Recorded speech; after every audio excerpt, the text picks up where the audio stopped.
Every year, around the Qingming festival, Chinese people go out to enjoy the spring scenery and pay respects to their ancestors.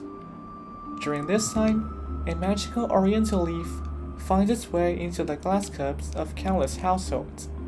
It carries a vibrant hue that delegates elegance of women from southern China, and the bold prowess of oriental men, becoming a delightful fragrance in the cup. This is none other than Xinyang Maojian.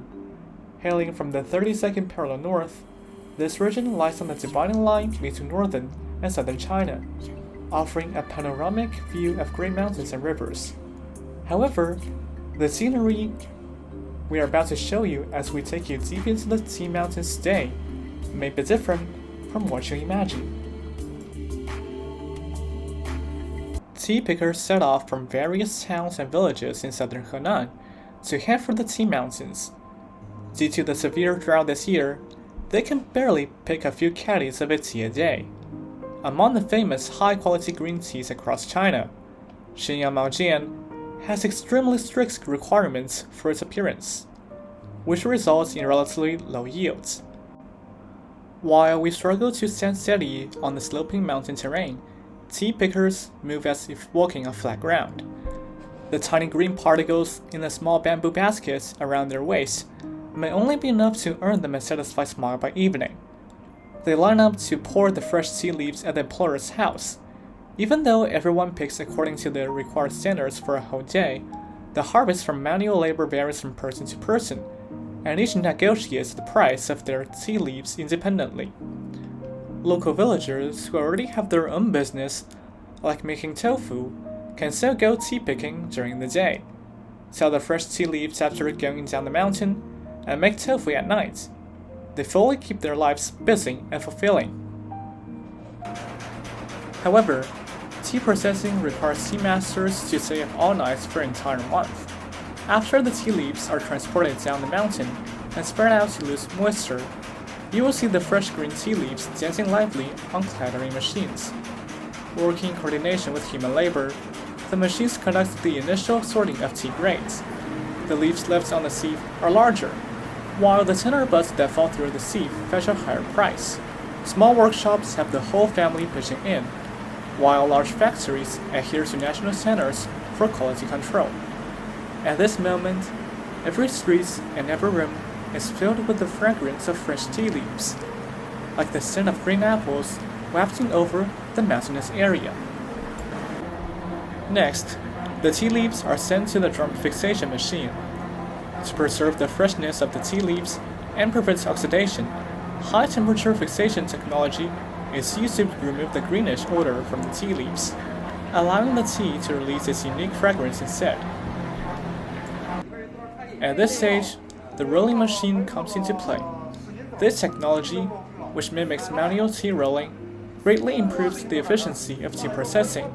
The nutrients in the tea leaves adhere to the surface, and the leaves lose moisture significantly, taking shape initially.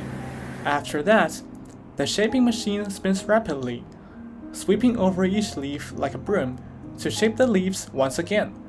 This process gives Xinyang Maojian its characteristic features: slender, round, tight, and straight in appearance, covered with fine white fuzz.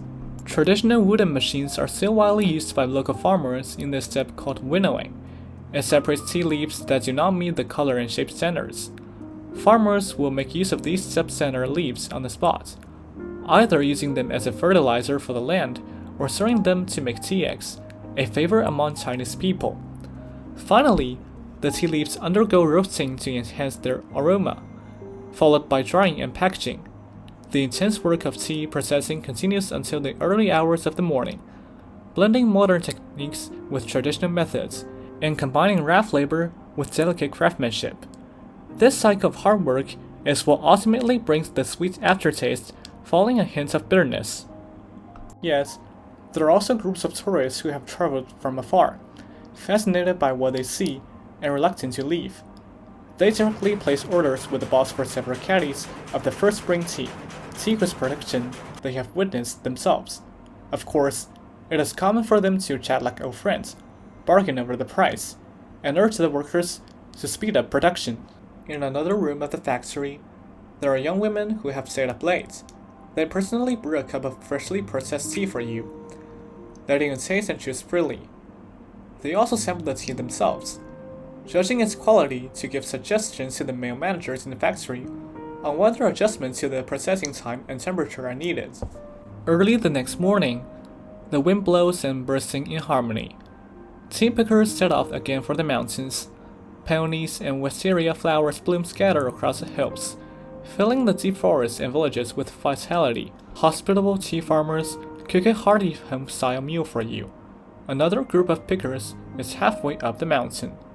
They need to take a car down the mountain to have lunch. Some, however, just make do with steamed buns and pickles. Not everyone gets to enjoy a hearty meal after work. By trying tea from one household to another, with patience and sincerity, you always find the tea that suits your taste best. In the evening, tea farmers on the mountaintop light a fire to heat water for bathing. In this dry spring, water is first allocated to the tea plants. Only a fixed, limited amount of water is available in the evening for the tea farmer's daily needs, such as drinking and washing. Driving into the town, you see lights in every household, and the hum of machines echoes throughout the town. The family that makes tofu has sold their fresh tea leaves at a good price. The kitchen is filled with the aroma of stir-fried pork with green peppers and brine tofu. At this moment, Xinyang Maojian is being sent to countless households across the country. Whether it is a photo of the tea or a wisp of the tea smoke, it bears witness to people's love and aspirations for all living things. Now, please join me in a cup of healthy Chinese Xinyang Maojian tea.